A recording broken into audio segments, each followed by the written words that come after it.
छिंगमई की शादी से पहले उसका दूल्हा भाग गया। उसने हाथ जोड़कर मुझसे कुछ समय के लिए नकली दूल्हा बनकर शादी की रस्में पूरी करने की विनती की। मैं तैयार नहीं था, लेकिन मेरे पापा ने मुझे जबरदस्ती इसके लिए मजबूर कर दिया। कहा गया था कि यह सिर्फ एक फॉर्मल शादी होगी, लेकिन बाद में उसका पूरा परिवार मुझ पर ही निर्भर हो गया। ली छिंगशुए शादी से पहले ही गर्भवती हो गई थी। अपने बच्चे को कानूनी पहचान दिलाने के लिए उसने मुझसे कुछ समय तक सच छिपाने को कहा। उसका कहना था कि बच्चे के जन्म के बाद हम ब्रेकअप की बात सबको बता देंगे। वैसे भी हमने मैरिज सर्टिफिकेट नहीं कराया था, इसलिए मुझे ज्यादा फर्क नहीं पड़ा। मेरे पिता हाई स्कूल के प्रिंसिपल थे। उनके भरोसे ली छिंगशुए के पिता ने स्कूल में सुपरमार्केट और कैंटीन का ठेका लेकर खूब पैसा कमाया। बाद में उन्होंने रियल एस्टेट में इन्वेस्टमेंट किया, लेकिन प्रोजेक्ट फंस गया और लोन चुकाना मुश्किल हो गया। फिर उन्होंने खुद को प्रिंसिपल का समधी बताकर कई लोगों से पैसा लिया और आखिर में सब लेकर भाग गए। जांच में साफ हो गया कि मेरे पिता का इससे कोई लेना देना नहीं था। फिर भी लोगों की मेहनत की कमाई डूबने से उनकी बदनामी हुई। अपराध बोध और अवसाद में उन्होंने इमारत से कूदकर जान दे दी। माँ ये सदमा सह नहीं पाई। लोगों के दबाव और भाग दौड़ के बीच वो भी इमारत से गिरकर चल बसी। मैं अपने माता पिता के लिए न्याय मांगने निकला, लेकिन एक भयानक सड़क हादसे में कोमा में चला गया। मैं हिल भी नहीं सकता था, फिर भी बाहर की हर बात सुन और समझ सकता था। हालांकि हमारा मैरिज सर्टिफिकेट नहीं था, लेकिन ली छिंगशुए के पेट में पल रहे बच्चे को दुनिया मेरी संतान मानती थी। उसी आधार पर उसे मेरी पूरी संपत्ति मिल गई। उसने मेरी सारी दौलत अपने परिवार का घाटा भरने में लगा दी। तभी मुझे समझ आया, शुरू से ही ये शादी एक सोची समझी चाल थी और मैं सिर्फ उसका शिकार था। जब दोबारा आंख खुली तो मैं छिंगमई की शादी से 5 घंटे पहले लौट चुका था। मैंने तुरंत अपना मोबाइल एयरप्लेन मोड पर किया, दूसरा फोन निकाला और माँ को कॉल लगाया। मैं पिछली रात ही राजधानी से लौटकर एयरपोर्ट के पास झील किनारे बने विला में रुका था। मेरे माता पिता काउंटी के टीचर क्वार्टर में रहते थे, जहां से यहाँ आने में करीब आधा घंटा लगता था। माँ, क्या आप अकेली हैं? मुझे पता चला है कि ली छिंगशुए का मंगेतर भाग गया है। शादी में गड़बड़ होने वाली है। पापा की कमर भी ठीक नहीं है, उन्हें अस्पताल ले जाकर चेकअप करा दो। पिछली जिंदगी याद आते ही मेरा दिल ठंडा पड़ गया। माँ तो पहले से ही ली परिवार को पसंद नहीं करती थी। उन्होंने तुरंत कहा, अच्छा हुआ, मैंने पहले ही कहा था उस परिवार की नीयत ठीक नहीं है, तुम भी वहां मत जाना। मैं बोला, अगर मैं नहीं गया तो पापा जरूर नाराज होंगे, किसी भी तरह उन्हें रोक कर रखना, तुम चिंता मत करो। लेकिन पुराने घर की पतली दीवारों की वजह से पापा ने हमारी बात सुन ली। किसका फोन था? क्या छिंगशुए बुला रही है? हमें जल्दी जाकर उसकी मदद करनी चाहिए। माँ ने तुरंत टोका, पहले अपनी कमर का इलाज कराइए, बाद में बिस्तर पर पड़ गए तो मुझसे उम्मीद मत रखिए। उन्होंने कहा, आज के दिन तो झगड़ा मत करो। पहले मुझे लगता था कि पापा शांत स्वभाव के इंसान हैं और माँ बेवजह गुस्सा करती हैं, लेकिन पिछली जिंदगी के बाद समझ आया कि उनकी खामोशी के पीछे बेरुखी थी, जबकि माँ का गुस्सा बरसों की तकलीफ का नतीजा था। मैंने कहा, पापा ऐसे समय वहां जाना ठीक नहीं होगा, लोग उल्टा गलत समझेंगे, आपकी तबीयत भी ठीक नहीं है। कुछ पल चुप रहने के बाद उन्होंने कहा, ठीक है, लेकिन अगर तुम जाओ तो जितनी हो सके उनकी मदद करना। मैंने सिर्फ इतना कहा, ठीक है, और फोन काट दिया। गाड़ी चलाते हुए मेरे दिमाग में बस एक ही बात घूम रही थी, ली छिंगशुए की शादी में मुझे जाना जरूर था, लेकिन इस बार बिल्कुल अलग तरीके से। तभी मेरे दिमाग में एक नाम आया, छंगलू। छंगलू हाई स्कूल की सबसे चर्चित लड़की थी। वही इकलौती लड़की थी जिसे मैं हमेशा से पसंद करता था। एक बार उसके बारे में झूठी अफवाह फैलाई गई, मैंने उसका साथ दिया, लेकिन बाद में हमारे बारे में भी बातें बनने लगी और हमें दूरी बनानी पड़ी। कॉलेज के बाद वो दक्षिण चली गई और मैं उत्तर। पढ़ाई और स्टार्टअप में इतना व्यस्त रहा कि कभी अपने दिल की बात कह ही नहीं पाया। हर साल मुलाकात होती, लेकिन बात सिर्फ एक मुस्कान तक रह जाती। इस बार मुझे दूसरी जिंदगी मिली थी। अब मैं कोई पछतावा नहीं छोड़ना चाहता था। आज की मुसीबत से निकलने के लिए भी मुझे उसी की मदद चाहिए थी। बस डर था कि कहीं वो मुझे गलत न समझ ले। कुछ रिंग के बाद उसने फोन उठाया। छंगलू ने हैरानी से पूछा, ये थेन अचानक फोन कैसे किया? मैंने खुद को शांत रखा, लेकिन हथेलियां पसीने से भीग चुकी थीं। छंगलू, अचानक फोन करने के लिए माफ करना, मुझे तुमसे एक मदद चाहिए। उसने धीरे से पूछा, क्या बात है? क्या तुम सिर्फ आज के लिए मेरी गर्लफ्रेंड होने का नाटक कर सकती हो?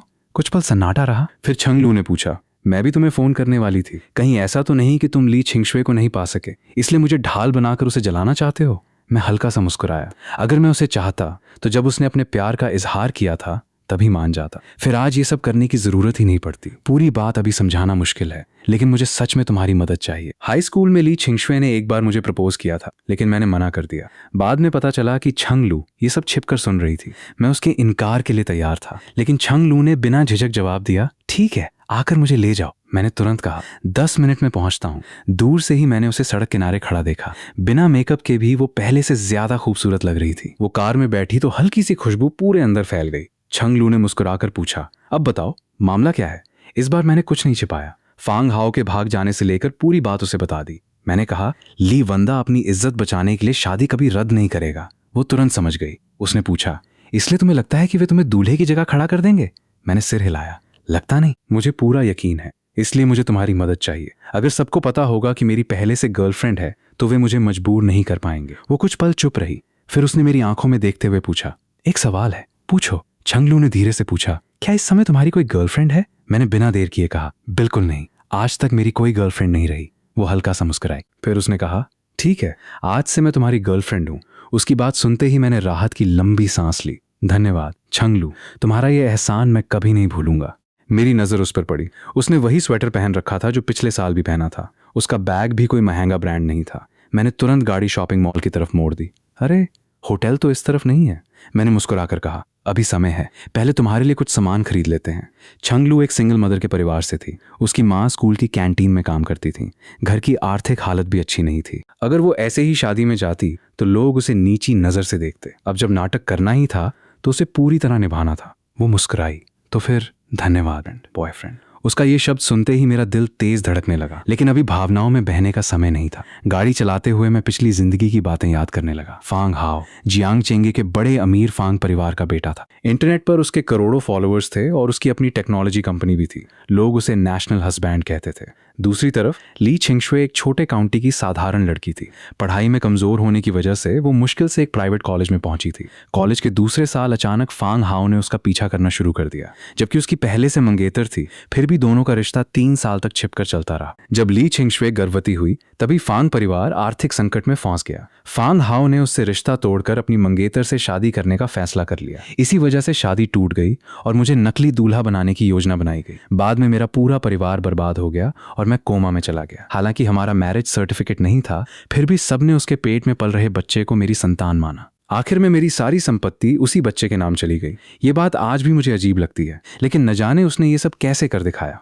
अच्छी बात सिर्फ इतनी थी कि मेरा दोस्त आनहू रोज अस्पताल आकर मुझसे मिलता था। उसी की वजह से मैं 2 साल तक जिंदा रह पाया। फिर एक दिन उसने बताया कि ली छिंगशुए की बच्चे को जन्म देते समय मौत हो गई। बच्चा भी नहीं बचा। उधर फांग हाओ ने आराम से अपनी मंगेतर से शादी कर ली। उसी पल मुझे सब समझ आ गया। शुरू से ही फांग हाओ का असली निशाना मैं था। मैं छिंगबेई यूनिवर्सिटी में कंप्यूटर साइंस का छात्र था और आर्टिफिशियल इंटेलिजेंस व डिस्ट्रीब्यूटेड सिस्टम पर काम करता था। कॉलेज के दूसरे साल मैंने 2 सीनियर के साथ मिलकर स्टारवी टेक्नोलॉजी शुरू की। सिर्फ 1 साल में हमने पहली पीढ़ी का ड्रोन स्वॉर्म कंट्रोल सिस्टम बना लिया। टेक्नोलॉजी आते ही कई बड़ी कंपनियां और इन्वेस्टर्स हमारी तरफ आकर्षित हो गए। हमारी कंपनी की कीमत तेजी से बढ़ने लगी। इस समय दूसरी पीढ़ी का सिस्टम क्लोज टेस्टिंग में था। सिर्फ शुरुआती जानकारी सामने आते ही कई बड़ी ड्रोन कंपनीज और मिलिट्री बैकग्राउंड वाली इन्वेस्टमेंट एजेंसी सहयोग के लिए आगे आने लगी थीं। उनमें सबसे ज्यादा बेचैन थी फांग हाओ की स्काई टेक्नोलॉजी कंपनी। फांग परिवार ने रियल एस्टेट से शुरुआत की थी। एक समय वे जियांग चेंगे के सबसे अमीर परिवारों में थे, लेकिन प्रॉपर्टी मार्केट के लगातार गिरने से उनकी दौलत लगभग खत्म हो गई। अब पूरे फांग परिवार का सहारा सिर्फ स्काई टेक्नोलॉजी थी। पिछली जिंदगी में मेरी मौत के बाद मेरी कंपनी भी फांग हाओ के हाथ लग गई। उसी के दम पर उसने स्काई टेक्नोलॉजी को आगे बढ़ाया और पूरे फांग परिवार को डूबने से बचा लिया। लेकिन इस जन्म में मैं फांग परिवार से हर हिसाब चुकता करूंगा। करीब 1 घंटे बाद मैं और छंगलू जियांग चेंगे के सबसे बड़े शॉपिंग मॉल पहुंचे। मैंने उसके लिए लगातार शॉपिंग की। महंगी चीजें हमेशा सबसे अच्छी नहीं होती, लेकिन आज कोई कमी नहीं छोड़नी थी। जब वो ट्रायल रूम से बाहर आई तो मैं कुछ पल उसे देखता रह गया। वो पहले से भी ज्यादा खूबसूरत लग रही थी, जैसे उसका पूरा व्यक्तित्व निखर उठा हो। मैंने तुरंत सेल्स पर्सन से कहा, ये सब पैक कर दीजिए। छंगलू ने मना नहीं किया। वो मुस्कुराकर बोली, धन्यवाद बॉयफ्रेंड। उसकी मुस्कान देखकर मैं कुछ पल खो सा गया। मॉल से निकलते समय मेरे दोनों हाथ शॉपिंग बैग से भरे थे। वो सहजता से मेरा हाथ पकड़कर मेरे बाजू से लग गई। उसकी हल्की गर्माहट और खुशबू से मेरे कान तक गर्म हो गए। मैंने अचानक पूछ लिया, छंगलू, तुम्हारा कोई बॉयफ्रेंड है? बात निकलते ही मुझे अपनी गलती का एहसास हो गया। वो मुस्कुराई, फिर मेरे हाथ की चमड़ी हल्के से दबाकर बोली, अगर मेरा बॉयफ्रेंड होता तो अभी मैं जो कर रही हूं उसे क्या कहते? मैं दर्द से मुस्कुराया, गलती हो गई, माफ कर दो। वो नाक सिकोड़कर हंस दी। उसी समय मेरी नजर सड़क किनारे एक फूलों की दुकान पर पड़ी। मैंने कहा, चलो एक बुके भी ले लेते हैं। मुझे फूलों की भाषा नहीं आती थी, लेकिन लगा कि उस पर लाल गुलाब सबसे अच्छे लगेंगे। मैंने दुकानदार से कहा, सबसे अच्छे लाल गुलाबों का बुके बना दीजिए। छंगलू ने बुके बाहों में लिया और झुककर उसकी खुशबू महसूस करने लगी। उस पल वो पहले से भी ज्यादा खूबसूरत लग रही थी। मैं उसे देखता रह गया। पता नहीं कब मैंने उसका खाली हाथ अपने हाथ में पकड़ लिया। वो एक पल रुकी, लेकिन उसने हाथ नहीं छुड़ाया। हम दोनों हाथों में हाथ डाले बिल्कुल एक असली प्रेमी जोड़े की तरह पार्किंग की ओर चल पड़े। काउंटी लौटकर मैंने पहले उसे उसके घर छोड़ा ताकि वो सामान रख सके। फिर मैं अकेला अस्पताल पहुंचा। पापा बिस्तर पर लेटे थे। मुझे देखते ही नाराज होकर बोले, तुम कहाँ थे? फोन भी बंद था। तुम्हारे ली अंकल तुम्हें हर जगह ढूंढ रहे हैं। मैंने शांत स्वर में कहा, मुझे थोड़ा काम था। आपकी कमर अभी ठीक नहीं है, आराम कीजिए, मैं थोड़ी देर में होटल चला जाऊंगा। ये सुनकर उनका गुस्सा कुछ शांत हो गया। अब शादी शुरू होने में सिर्फ आधा घंटा बचा था। मैं छंग लू को लेकर होटल की ओर चल पड़ा। रास्ते में मैंने अपना मुख्य मोबाइल चालू किया। फोन खुलते ही दर्जनों मिस्ड कॉल्स और मैसेजेस आने लगे। ज्यादातर ली छिंगशुए के थे। शुरुआत में चिंता, फिर जल्दी आने की जिद और आखिर में गुस्से और धमकियों में बदल चुके थे। क्लास ग्रुप में भी शादी की चर्चा फैल चुकी थी। आनहू ने भी कई मैसेजेस भेजे थे, भैया ली छिंगशुए तुम्हें हर जगह ढूंढ रही है। मैंने तुरंत उसे फोन लगाया। उसकी बात बीच में रोक कर कहा, ध्यान से सुनो, दूल्हा भाग चुका है। जब ली परिवार नया दूल्हा ढूंढे तब सबसे पहले लियू छुनान का नाम आगे करना। लियू छुनान हमारा वही सहपाठी था जिसने पिछली जिंदगी में मुझे कार से कुचलकर कोमा में पहुंचा दिया था। हालांकि वो खुद भी वहीं मर गया था। आनहू ने गहरी सांस ली। भैया आप सच में ऐसा करने वाले हैं? लियू छुनान तो बहुत बड़ा गड्ढा है। इसी बीच हम क्राउन होटल पहुंच गए। लाल कालीन, फूलों का मेहराब और चारों तरफ शादी का माहौल था। लेकिन जैसे ही मैं और छंग लू हाथों में हाथ डाले अंदर पहुंचे, हॉल में मौजूद हर नजर हमारी तरफ मुड़ गई। छंग लू पहले से ही बेहद खूबसूरत थी। आज तैयार होने के बाद वो और भी आकर्षक लग रही थी। उसे देखकर सभी हैरान रह गए। हम दोनों का हाथ पकड़े देखकर किसी ने पूछा, ये थेन, क्या तुम दोनों सच में रिलेशनशिप में हो? मैं मुस्कुराया, हाँ, हम हाई स्कूल से साथ हैं। लॉन्ग डिस्टेंस रिलेशनशिप थी, इसलिए किसी को नहीं बताया। छंग लू भी शर्माकर मेरे पास आ खड़ी हुई। सबने मजाक में पूछा, तो अब शादी की खुशखबरी भी जल्दी मिलेगी? जब सबको पता चल गया कि मेरी गर्लफ्रेंड है, मैं शगुन दर्ज कराने चला गया। लेकिन वहां ली परिवार का कोई सदस्य नहीं था। मैं सीधे दुल्हन के रेस्ट रूम पहुंचा। दरवाजे के बाहर से ही ली छिंगशुए के रोने और चीजें फेंकने की आवाजें आ रही थीं। अचानक दरवाजा खुला। महंगा वेडिंग गाउन पहने ली छिंगशुए सामने खड़ी थी। मेकअप खूबसूरत था, लेकिन चेहरे पर घबराहट साफ दिख रही थी। जैसे ही उसकी नजर मुझ पर और छंग लू पर पड़ी, वो पत्थर सी जड़ हो गई। वो कांपती आवाज में बोली, ये थेन, तुम आ गए, ये कौन है? मैंने शांत स्वर में कहा, शादी की बधाई, मिलो, ये मेरी गर्लफ्रेंड छंग लू है। वो अविश्वास से बोली, तुम्हारी गर्लफ्रेंड? मुझे इसके बारे में कभी क्यों नहीं पता चला? आज मेरी शादी में इसे क्यों लाए हो? मैंने शांत स्वर में कहा, मेरी निजी जिंदगी का जवाब देना मेरी जिम्मेदारी नहीं। और छंग लू हमारे स्कूल की सबसे मशहूर लड़की थी। तभी उसकी माँ झांग लीजुआन घबराई हुई अंदर आई। छिंगशुए, फांग हाओ का फोन नहीं लग रहा। उसके असिस्टेंट ने कहा है कि शायद वो विदेश भाग गया है। ये सुनते ही ली छिंगशुए घबरा गई। माँ, अब क्या करें? इतने मेहमानों को क्या मुंह दिखाएंगे? झांग लीजुआन तुरंत मेरी तरफ मुड़ी। श्याओ थेन, हमारी मदद कर दो। बस कुछ देर के लिए दूल्हे की जगह खड़े होकर शादी की रस्म पूरी कर दो। वो मेरा हाथ पकड़ने बढ़ी, लेकिन मैंने एक कदम पीछे हटकर छंग लू को अपने पीछे कर लिया। आंटी, मैं ये नहीं कर सकता। सब जानते हैं कि मेरी गर्लफ्रेंड है। अगर मैं दूल्हा बना तो कोई यकीन नहीं करेगा, बदनामी फिर भी होगी। तभी छंग लू आगे बढ़ी। आंटी, ये थेन अब मेरे बॉयफ्रेंड है। फिर उसने ली छिंगशुए की तरफ देखकर कहा, और तुम किसी और के आदमी पर नजर रखकर भी शादी करना चाहती हो? ली छिंगशुए की नजर छंग लू के महंगे कोट और बैग पर पड़ी। उसकी आंखों में जलन साफ दिख रही थी। वो दांत भींचकर बोली, ये थेन, तुमने जानबूझकर ऐसा किया। तुम्हें पहले से पता था कि फांग हाओ भाग जाएगा, इसलिए इसे मेरे सामने लाए हो। तुम्हें मेरी खुशी कभी बर्दाश्त नहीं हुई। मैंने ठंडी नजर से उसकी तरफ देखा। ली छिंगशुए, खुद को दुनिया का केंद्र समझना बंद करो। तुम्हारा दूल्हा भागा है क्योंकि तुम्हारी अपनी पसंद गलत थी। उससे मेरा कोई लेना देना नहीं। तुम्हें परेशान करने के लिए मेरे पास इतना खाली समय नहीं है। झांग लीजुआन फिर से मुझसे विनती करने ही वाली थी कि तभी मेरा फोन बज उठा। माँ घबराई हुई बोली, श्याओ थेन, तुम्हारे पापा ड्रिप निकालकर होटल आने की जिद कर रहे हैं। मैं उन्हें रोक नहीं पा रही। पीछे से पापा ये बिन की गुस्से भरी आवाज भी सुनाई दे रही थी। मैंने शांत होकर कहा, माँ, फोन पापा को दीजिए। फोन मिलते ही वे गरजे, ये थेन, अभी ली परिवार की मदद के लिए हाँ कह दो। अगर मना किया तो आज से मेरा तुमसे कोई रिश्ता नहीं रहेगा। मैंने ठंडे स्वर में पूछा, दूसरों की बेटी के लिए आप अपने ही बेटे को मजबूर कर रहे हैं? उनके जवाब देने से पहले ही मैंने कहा, अगर ली छिंगशुए की इतनी ही चिंता है तो माँ को तलाक देकर खुद उससे शादी कर लीजिए। फोन के दूसरी तरफ कुछ पल सन्नाटा छा गया। फिर अचानक धप की आवाज आई। माँ घबराकर चिल्लाई, लाओ ये, लाओ ये। मैंने बिना कुछ कहे फोन काट दिया। फिर ली परिवार की माँ बेटी की तरफ देखकर बोला, लगता है अब मेरे पापा भी नहीं आ पाएंगे। आप लोग किसी और को ढूंढ लीजिए। मैं छंग लू का हाथ पकड़कर सीधे बैंकेट हॉल में आ गया। आखिर 200 युआन शगुन दिया था तो खाना खाए बिना क्यों जाता? पीछे ली छिंगशुए की चीखें और झांग लीजुआन के समझाने की आवाजें लगातार आ रही थीं। उधर ली वंदा हर मेहमान को समझाने की कोशिश कर रहा था, लेकिन होटल छोटा था। लगभग सभी लोग पूरी बात सुन चुके थे। इसी बीच आनहू ने योजना के अनुसार दूल्हे के भागने की खबर पूरे हॉल में फैला दी। कुछ ही देर में पूरा हॉल शोर से भर गया। हर कोई तमाशा देखने लगा। आनहू ने लोगों को उकसाकर लियू छुनान का नाम आगे बढ़ा दिया। उसे देखते ही ली छिंगशुए चीख पड़ी, नहीं, मैं उससे शादी नहीं करूंगी। लेकिन ली वंदा के पास कोई दूसरा रास्ता नहीं था। उसे पैसों की सख्त जरूरत थी। इसलिए अब लियू छुनान ही उसे सबसे सही विकल्प लग रहा था। आखिरकार ली छिंगशुए और झांग लीजुआन ने मजबूरी में यह रिश्ता स्वीकार कर लिया। इस तरह दूल्हा बदलने का यह हास्यास्पद नाटक सबके सामने जल्दबाजी में पूरा हुआ। कोई उन पर तरस खा रहा था, कोई उनका मजाक उड़ा रहा था और कोई सिर्फ तमाशा देख रहा था। मैं छंग लू का हाथ थामे आराम से अपनी सीट पर जाकर बैठ गया। लेकिन ये तो सिर्फ शुरुआत थी। शादी का पूरा खर्च फांग हाओ के दहेज के पैसों से हुआ था। शराब और खाना दोनों शानदार थे।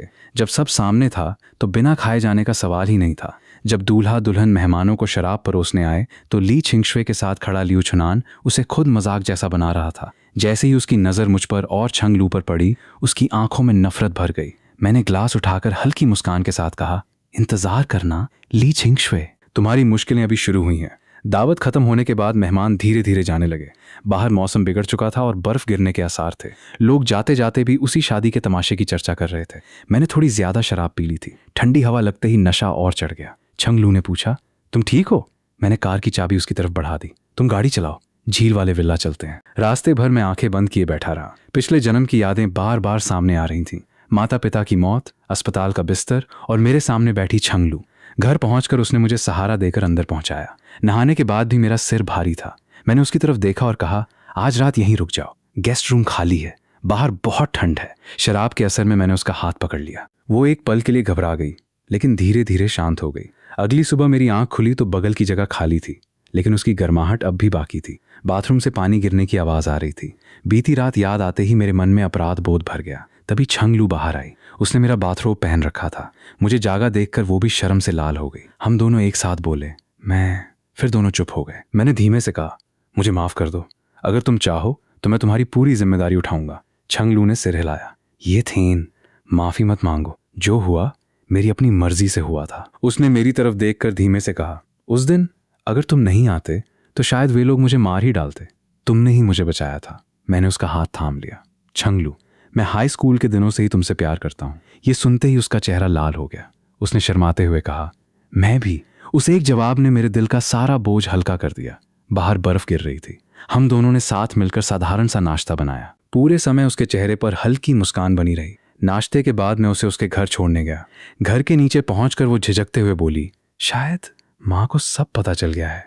कल हम सबके सामने साथ थे और मैं पूरी रात घर भी नहीं लौटी। मैं उसकी बात समझ गया। मैं चौथे दिन आंटी से मिलने आऊंगा। ये सुनकर उसका चेहरा फिर लाल हो गया। उसने मुस्कुराकर सिर हिलाया और ऊपर चली गई। उसे जाते हुए देखकर मैंने राहत की सांस ली। अब मेरे पास सिर्फ बदला लेने की वजह नहीं थी, बल्कि अपने इस रिश्ते को बचाने की भी वजह थी। इसके बाद मैं अस्पताल पहुंचा। मुझे देखते ही पापा नाराज होकर बोले, तो तुम सच में छंग लू के साथ रिलेशनशिप में हो? और कल तुम ली छिंगशुए की मदद करने क्यों नहीं गए? अगले 2 दिन वो लगातार ली छिंगशुए की चिंता करते रहे और फांग हाओ को कोसते रहे। मैंने कोई जवाब नहीं दिया। नए साल के दूसरे दिन आनहू मुझसे मिलने आया। वो हंसते हुए बोला, ली छिंगशुए ने लियू छुनान को सिर्फ एक औजार समझा था, लेकिन उसने शादी वाले दिन ही उसे आराम वाले कमरे में खींच लिया। नए साल के चौथे दिन मैं ढेर सारे उपहार लेकर छंग लू के घर पहुंचा। उसकी माँ ने मेरा बहुत गर्मजोशी से स्वागत किया। मैंने ईमानदारी से अपने इरादे और भविष्य की योजनाएं बताईं। बातचीत के बाद वो मुझे अपना होने वाला दामाद मान चुकी थीं। अब मेरे और छंग लू का रिश्ता पूरी तरह मजबूत हो चुका था। आगे चाहे जितनी मुश्किलें आएं, इस बार मैं अकेला नहीं था।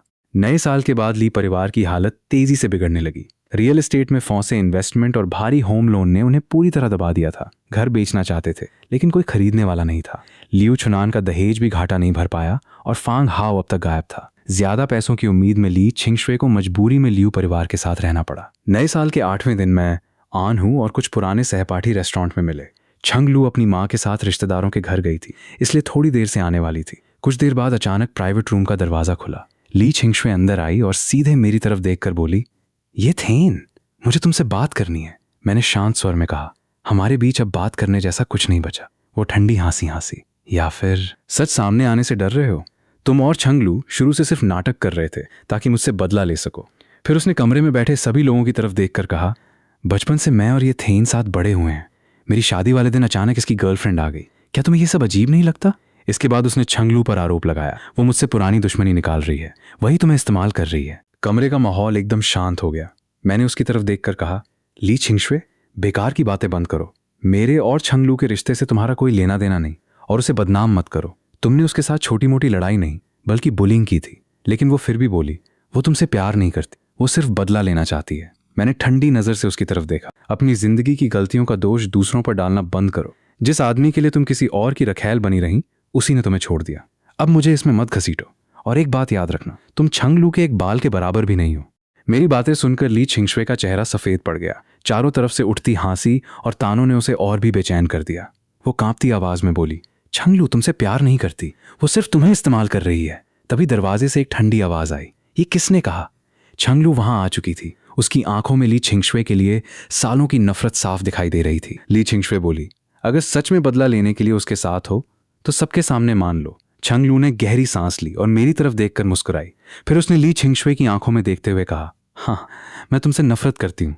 मुझे आज भी याद है जब तुमने मुझे बारिश में घेर कर अपमानित किया था और हाई स्कूल में झूठी अफवाहें फैलाकर मेरी जिंदगी बर्बाद करने की कोशिश की थी। आज तुम्हें इस हाल में देखकर मुझे सच में खुशी हो रही है, और अगर ये थेन के साथ रहने से तुम्हें और दर्द होता है तो ये मेरे लिए और भी बड़ी खुशी है। उसकी आवाज में नफरत भी थी और वर्षों का दर्द भी। लेकिन ली छिंगशुए ने तुरंत मेरी तरफ देखकर कहा, सुना, उसने खुद मान लिया कि वो तुमसे प्यार नहीं करती।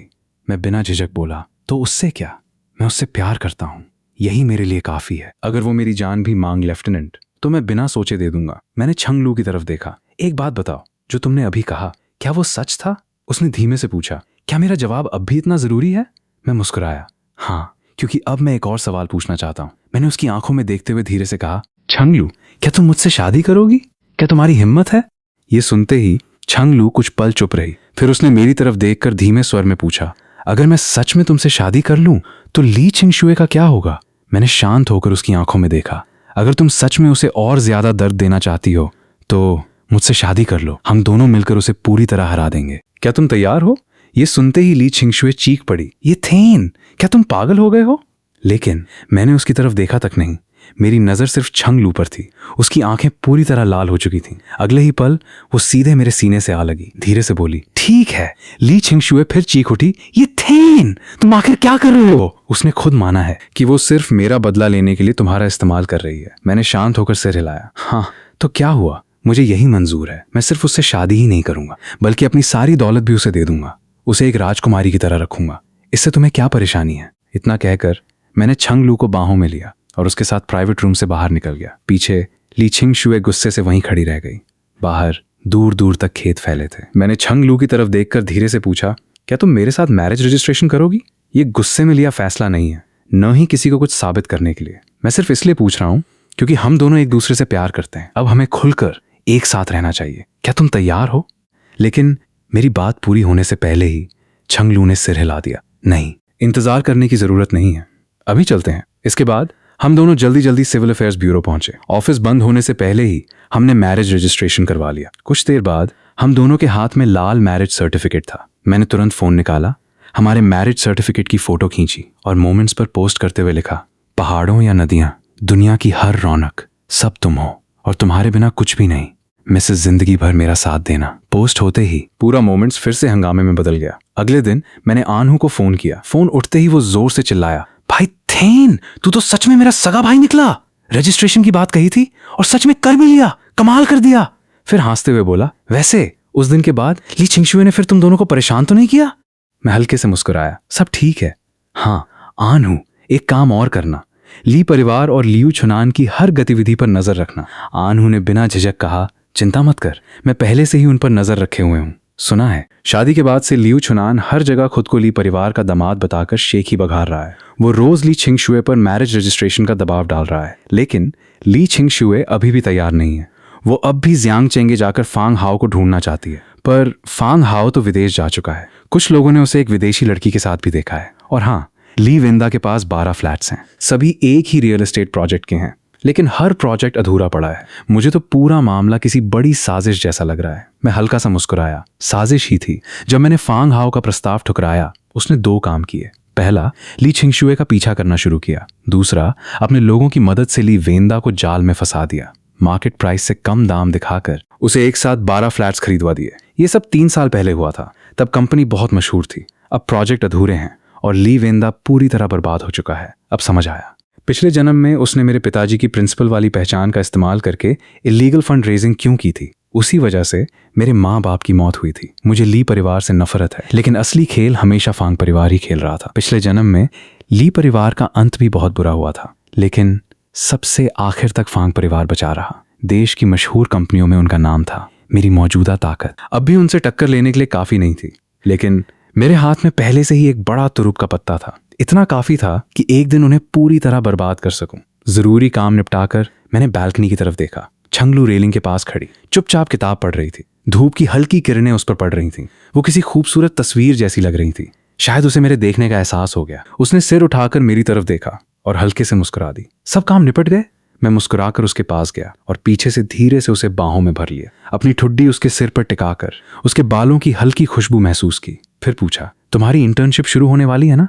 क्या तुम स्टारवी में काम करना चाहोगी? छंगलू झिझकते हुए बोली, मैं तो चाहती हूँ, लेकिन मेरा सब्जेक्ट मैनेजमेंट है। मुझे नहीं लगता कि मैं वहां ज्यादा काम आ पाऊंगी। किसने कहा कि तुम्हें टेक्नोलॉजी करनी है? तुम कंपनी की CEO बन जाना। वैसे भी मैं और मेरे दोनों सीनियर ब्रदर्स मैनेजमेंट में अच्छे नहीं हैं।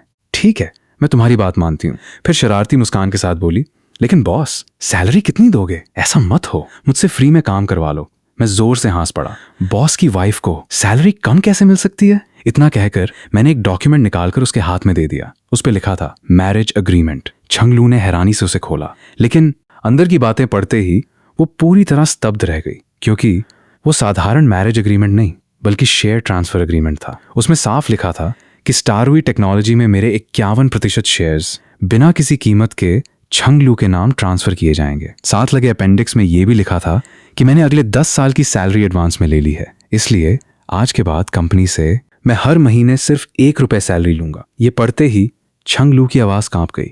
ये थेन, तुम ये क्या कर रहे हो? वो एक नजर में समझ गई कि ये पूरी तरह लीगल डॉक्यूमेंट है। नहीं, मैं ये नहीं ले सकती, ये मेरे लिए बहुत ज्यादा कीमती है। मैं मुस्कुराया। सच बताऊं, मुझे अब पता चला कि तुम भी लव ब्रेन वाली निकली। इसे मेरी तरफ से वेडिंग गिफ्ट समझ लो। छंगलू ने मेरी तरफ देखा। तुम्हें डर नहीं लगता अगर मैं तुम्हें धोखा दे दूं तो? इन शेयर्स की कीमत कम से कम ₹1 करोड़ है। मैंने मुस्कुराकर सिर हिलाया। तुमने मुझे बहुत कम आंका है। नए साल से पहले कई कंपनीज इसके लिए ₹5 करोड़ तक का ऑफर दे चुकी हैं, लेकिन मुझे पूरा भरोसा है कि तुम कभी छोटी सोच नहीं रखोगी, क्योंकि भविष्य में इसकी कीमत ₹500 करोड़ से भी ज्यादा होगी। छंगलू ने अविश्वास से मेरी तरफ देखा, फिर बोली, पागल तुम हो या फिर मैं? मैंने उसका हाथ अपने हाथ में लिया। छंगलू, मुझे तुम पर पूरा भरोसा है। मैंने कंपनी के आर्टिकल्स ऑफ एसोसिएशन में पहले ही लिख दिया है, अगर भविष्य में मेरे साथ कोई दुर्घटना हो जाए तो मेरे नाम के सारे शेयर्स अपने आप एम्प्लॉय शेयर होल्डिंग प्लेटफॉर्म में ट्रांसफर हो जाएंगे। उन शेयर्स का मालिक कंपनी का पूरा स्टाफ होगा। हाँ, तुम और मेरी माँ को डिविडेंड लेने का पहला अधिकार मिलेगा, लेकिन कंपनी का फैसला एम्प्लॉय शेयर होल्डिंग प्लेटफॉर्म करेगा। पिछले जन्म में मेरी मौत के बाद ली छिंगशुए ने मेरे शेयर्स हथिया लिए थे। आखिर में वे सारे शेयर्स फांग हाओ के हाथों पहुंच गए। उसने कंपनी की पूरी कोर टीम को बाहर निकाल दिया। मेरे लिए ये कंपनी सिर्फ बिजनेस नहीं, हम सबका सपना थी। इस जन्म में मैं वही गलती दोबारा नहीं होने दूंगा। समय धीरे धीरे बीतता गया। ऊपर से सब कुछ शांत था, लेकिन हाल ही में फांग हाओ ने फिर से ली छिंगशुए से मिलना शुरू कर दिया था, और मैं भी उसी दिन का इंतजार कर रहा था जब वो अपनी अगली चाल चलेगा।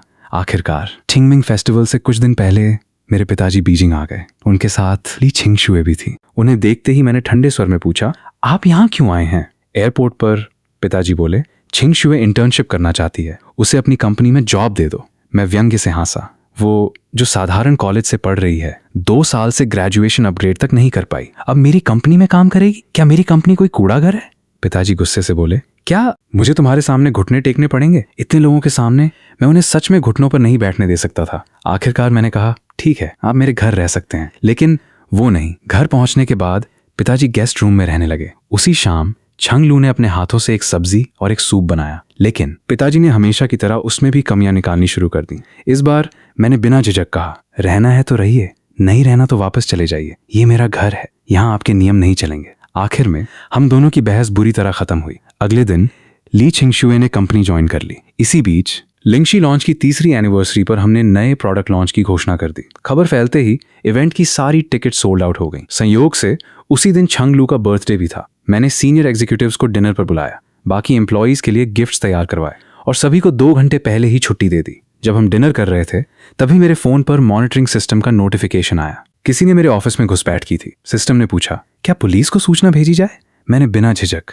नहीं चुन लिया। कुछ दिन बाद लॉन्च इवेंट शुरू हुआ, लेकिन 3 दिन पहले ही थेनाचोंग टेक्नोलॉजी ने भी अपना नया प्रोडक्ट घोषित कर दिया। उन्होंने उसकी स्पेसिफिकेशंस भी पब्लिक कर दी। उन्हें देखते ही पूरी इंडस्ट्री चौंक गई, क्योंकि वे हमारे प्रोडक्ट से लगभग 80% तक मिलती थी। इतना ही नहीं, उनका लॉन्च इवेंट भी हमारे वेन्यू के ठीक बगल में रखा गया था। फांग हाओ की इंटरनेट पॉपुलैरिटी की वजह से ये खबर तुरंत ट्रेंडिंग बन गई और लॉन्च से पहले ही दोनों कंपनीज की टक्कर पूरे इंटरनेट पर चर्चा का विषय बन गई। लॉन्च वाले दिन थेनचोंग टेक्नोलॉजी का हॉल बेहद भव्य था। सेलिब्रिटीज और बड़ी हस्तियों की मौजूदगी में फांग हाओ पूरे आत्मविश्वास से थेनचोंग एआई का डेमो दे रहा था। उसका इंटरफेस, फंक्शंस और कोर टेक्नोलॉजी हमारे यूजो सिस्टम से लगभग एक जैसी थी। सामने बैठी ली छिंगशुए गर्व से उसे देख रही थी। उधर स्टारुई का लॉन्च किसी शो की तरह नहीं बल्कि प्रोफेशनल टेक्निकल कॉन्फ्रेंस जैसा था। जब यूजो सिस्टम का डेमो शुरू हुआ तो उसने कठिन इलेक्ट्रोमैग्नेटिक एनवायरनमेंट में anti interference, ultra high precision target lock और ड्रोन स्वॉर्म कोऑर्डिनेशन का शानदार प्रदर्शन किया। फिर लाइव टेस्ट रेंज से जुड़े ड्रोन फॉर्मेशन ने बिना किसी गलती के पूरा कर दिया। पूरा हॉल तालियों से गूंज उठा। उसी समय बगल में चल रहे थेनचोंग लॉन्च में उनका ड्रोन उड़ान भरने के कुछ ही सेकंड बाद नियंत्रण खो बैठा और सीधे स्टेज पर प्रेजेंटेशन दे रहे फांग हाओ की तरफ जा टकराया। वो घबरा कर पीछे हट गया। मैं अपने स्टाफ के साथ सीधे उनके हॉल पहुंचा और शांत स्वर में कहा, हमारे प्रोडक्ट की फाइलिंग तुम लोगों से 1 महीना पहले हो चुकी थी। फिर मैंने उसकी आंखों में देखते हुए पूछा, फांग हाओ, तुम्हारा थेनचोंग एआई मेरे टेस्ट वर्जन से इतना मिलता जुलता क्यों है? उसमें वही बग भी है जो पक्षियों के झुंड और ड्रोन में फर्क नहीं कर पाता। फांग हाओ ने खुद को संभालते हुए कहा, ये थेन, झूठे आरोप मत लगाओ, हमारी फाइलिंग तुमसे पहले हुई थी। मैं मुस्कुराया, शायद तुम्हें खुद भी नहीं पता तुम किस फाइलिंग की बात कर रहे हो। आज हमने यूजो 2.0 फीट लॉन्च किया है, लेकिन यूजो 1.0 फीट की फाइलिंग हम 2 साल पहले ही कर चुके थे और उसका कंप्लीट वर्जन 3 महीने पहले ही नेशनल डिफेंस डिपार्टमेंट को सौंप दिया था। मेरी बात खत्म होते ही पूरा हॉल सन रह गया। सभी कैमरास एक साथ फांग हाओ की तरफ घूम गए। अगले ही पल नेशनल सिक्योरिटी एजेंसी के अधिकारी अंदर आ गए। लीड ऑफिसर ने आइडेंटिटी कार्ड दिखाकर कहा, फांग हाओ, राष्ट्रीय गोपनीय टेक्नोलॉजी चुराने के आरोप में तुम्हें क्रिमिनल कस्टडी में लिया जाता है। दूसरी टीम ने कांपती हुई ली छिंगशुए को भी घेर लिया।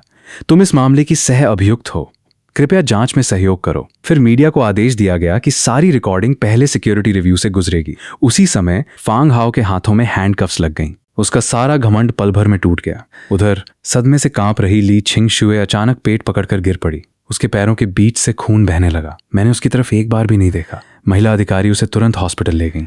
जाओ ग्रुप और थेनचोंग टेक्नोलॉजी के लोगों को भी हिरासत में ले लिया गया।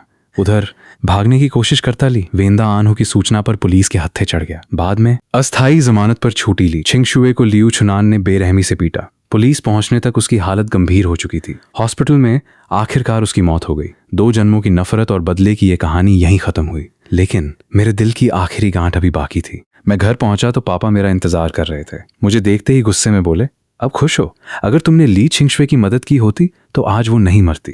मैंने कोई बहस नहीं की, बस एक फाइल उनके सामने रख दी। उसमें डीएनए रिपोर्ट और उनकी झांग लीजुआन के साथ चैट हिस्ट्री थी। मैंने शांत स्वर में कहा, सालों तक आपने मां से ज्यादा दूसरे परिवार को चुना, यहां तक कि ली छिंगशुए के लिए मुझे भी कुर्बान करने को तैयार हो गए। पापा घबरा गए।